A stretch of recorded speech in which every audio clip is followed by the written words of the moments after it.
Salam, axşamınız xeyirli olsun, hörmətli tamaşaçılar. Ölkə və dünya mədəniyyət aləmində baş verən ən son xəbərlərlə Seda Mədəniyyət efirdədir.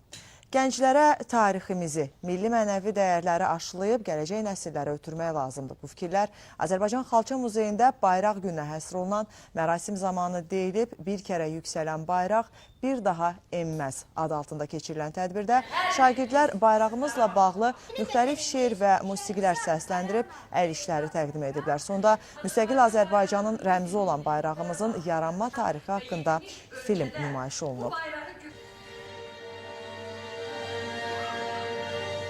Əsrlər boyu böyük imperiyaların tərkibində yaşayan... Artıq 98 ildir ki, bu müstəqil bayrağımız dalğalanır və 25 ildir ki, bu bayrağımız artıq müstəqil dalğalanır. Və ona görə də mən də bütün ölkəmizin hamınızı bayraq günü münasibətilə təbrik edirəm. Gənc nəslimizin vətənpərvər ruhda yetişməsinə, tariximiz, milli adət-ənənələrimizi bu gənc nəslə aşılamaqdan ibarət. Təbii ki, bu günləri bilirsiniz ki, Respublikamızın bütün bölgələrində bu bayram keçirilir və təbii ki, biz də Azərbaycan Xalça Muzeyi olaraq gənclərimizin, yenə də qeyd edirəm, vətənpərvər ruhda yetişməsi üçün əlimizdən gələni etməyə hazırlıq edəcəkdir.